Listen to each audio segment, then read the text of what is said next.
दोस्तों, एक बार की बात है, शंकर जी और पार्वती जी आपस में बातें करते हैं। पार्वती जी शंकर जी से बोलती है, हे स्वामी, आप कुछ लोगों को इतना अमीर बना दिए हो कि वो लोग बहुत अधिक पैसे खर्चा करते हैं और अलग अलग जगहों पे घूमते हैं, अलग अलग तरीके से रहते हैं, जो चाहे कर सकते हैं। और कुछ लोगों को इतना गरीब बना दिए हो कि वो शाम को भोजन तक का भी व्यवस्था नहीं कर पाते। तो बहुत ही सुंदर जवाब देते हैं भोलेनाथ कि आप क्यों मुझ पर इल्जाम लगा रहे हो?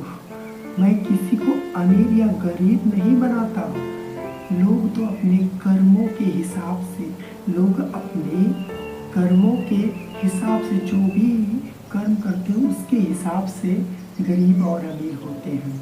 मैं किसी को गरीब और अमीर नहीं बनाता। पार्वती जी कहती, ना, मैं तो विश्वास नहीं करने वाली आपकी बातों पर। आप जाइए धरती पर और हमारे सामने गरीब को अमीर बनाइए। मैं देखना चाहती हूँ क्यों नहीं वो बन सकता है। उन्होंने कहा, ठीक है, यदि आपकी इच्छा है तो चलो इसे भी पूरा कर देता हूँ। फिर क्या होता है, भोलेनाथ आते हैं, पृथ्वी पर आते हैं। तो एक व्यक्ति रहता है, तो वह बहुत ही गरीब रहता है। तो वो क्या करता है, आता जाता काम करता है, पैदल ही आता है। बीच में एक पुल रहता है और उस पुल को पार कर रोज आता जाता है काम से पैदल ही। बहुत ही गरीब रहता है बेचारा, बहुत परेशान रहता है। तो भोलेनाथ कहते हैं, चलो क्यों ना इसे हम अमीर कर दें। एक गरीब है, पैदल आता जाता है काम से। तो उन्होंने क्या किया, एक सोने का जो सिक्का होता है, दो चार मतलब ऐसे पहले सोने का सिक्का आता था, कॉइन, पहले राजाओं महाराजाओं के युग में। तो वही कुछ रख दे पोटली में बांध के, सोने का सिक्का। तो ये सोचने लगा, जा रहा था काम से, तो सोचने लगा, अभी तो मैं युवा अवस्था में हूँ, बड़ा हूँ, मुझको दिखाई दे रहा है, मैं चल पा रहा हूँ, मेरे पास हाथ पैर सही सलामत है। कल का मैं बूढ़ा हो जाऊँगा, मुझे दिखाई ही नहीं देगा, तो मैं ये पुल कैसे पार करूँगा। तो उन्होंने कहा, क्यों ना अभी से ही प्रयास कर ले ये पुल पार करने की, क्यों ना हम आँख मूंद के ये पुल पार करें। अब देखो, उस समय वो व्यक्ति आँख मूंद के चला गया, पुल पार कर लिया और अपने आप खूब प्रसन्न हुआ कि मैं तो पुल पार कर लिया। पीछे से अमीर आदमी आ रहा था, क्या किया, देखा रास्ते में पोटली है, उन्होंने खोला, देखा सोने के सिक्के भरे पड़े, उन्होंने लिया, लेके चल गया। उन्होंने भोलेनाथ पार्वती जी से कहा, देखा देवी, आप कहती थी लोग देखो ना अपने कर्मों के हिसाब से गरीब या अमीर होते हैं, आपको हमारी बातों पर विश्वास नहीं हो रहा था। उन्होंने कहा, नहीं, अभी भी मुझको विश्वास नहीं है, जरूर आप ही कुछ किए होंगे, फिर से जाइए तब मैं मानूंगा। उन्होंने कहा, ठीक है, देखते सामने वाले का क्या इच्छा है।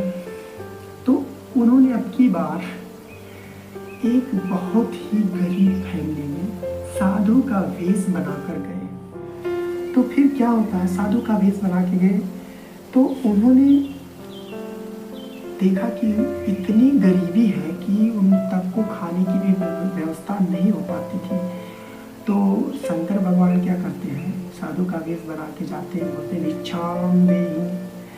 तो एक सास ससुर रहते हैं, उसका आदमी अर्थात पति रहता है और एक पत्नी रहती है। पत्नी बहुत ही चालाक और संस्कारी होती है, बहुत ही बुद्धिमान होती है, घर को कैसे चलाती है, बहुत ही मतलब जो भी गरीबी है भगवान उसको दे चलाते थे। तो उसके क्या नाम है, आई बात देखी, बोली, बाबा हमारे घर में तो भी खाने को कुछ नहीं है, लेकिन मैं आपको खाली हाथ नहीं जाने दूंगा। तो दो चार चावल के दाने के टुकड़े ही ले आई, उनको दी। तो भोलेनाथ बहुत प्रसन्न हो गए। तो बोली, अच्छा, मैं आपके ऊपर बहुत ही प्रसन्न हूँ, आप मुझसे वरदान मांगो। मैं देख रहा हूँ आप बहुत गरीब हो, मैं सोच रहा हूँ आपको अमीर कर दूँ। उन्होंने कहा, नहीं बाबा, आप मुझको थोड़ा समय दीजिए, मैं 5 मिनट के अंदर आता हूँ, उसके बाद आपसे वरदान मांगूंगा। उन्होंने कहा, बच्चा केवल एक ही वरदान मैं दे सकता हूँ, 2-3 नहीं मांगूंगा। उन्होंने कहा, ठीक है बाबा, कोई बात नहीं। गई स्त्री और घर में 5 मिनट तक सोचने लगी, मैं अगर मैं कहूँ कि मुझे बेटा दे दो तो भी वो भी गरीब रहेगा। मेरे पति परेशान हो जाएंगे, इतने का खाना हो ही नहीं पाता, उसको कहाँ से खिलाऊंगी। तो उन्होंने कहा अगर मैं अपनी सासू माँ की आंखें मांगूँ, उसके दिखाई नहीं देता है, तो वो भी ये सब गरीबी देखकर और परेशान होने लगेगी और उसको दिक्कत होने लगेगी। अगर मैं बोल दूँ हमको अमीर कर दो तो अमीर होकर क्या करूँगा, पोते नहीं रहेंगे, मेरी सासू माँ की इच्छा नहीं पूरी होगी, उसकी आंखें नहीं रहेगी, पंख चलाने वाला कोई नहीं रहेगा। बहुत परेशान, बहुत सोचे, 5 मिनट 10 मिनट लगाए। उसके बाद बोली बाबा यदि आप सच में मुझ पर प्रसन्न हैं, सच में आप मुझे वरदान देना चाहते हैं तो यही वरदान दीजिए कि मेरी, आप यहाँ पर ध्यान देने की बात है, आप मेरी बात ध्यान से सुनना। वो स्त्री क्या वरदान मांगती है भोलेनाथ से, अर्थात जो साधु के लिए गए हैं कि मेरी सासू माँ सोने के पलंग में अपने पोते को झूला झूलते हुए देखे। आप इस बात को ध्यान से सुनना। मेरी सासू माँ सोने के पलंग पे अपने पोते को झूला झूलते हुए देखे। उन्होंने कहा धन्य है देवी, तथास्तु। इतना करके अंतर्ध्यान हो गए। अगले दिन क्या होता है उनको सारी इच्छाएं पूरी हो जाती है, अर्थात पोता सोने के पलंग में झूला झूलते हुए देखती है। अर्थात जब उनको दिखाई देगा तभी ना देखेंगी, अर्थात उनको आंखें हो गई। सोने का पलंग जिसके पास रहेगा वो गरीब रहेगा नहीं ना, जिसके पास पोता रहेगा उसका बेटा। अर्थात उनकी सासू माँ की आंखें चली आई, सोने का पलंग हो गया तो अमीर हो गए, पोता हो गया इच्छाएं पूरी हो गई, ये माँ बन गए, उनको ना पोता हो गया। अर्थात इसी को कहते हैं कि समझदारी। कभी भी जीवन में कुछ भी करो समझदारी से करो, सोच समझ कर करो, कुछ भी फैसले डिसाइड मत लो।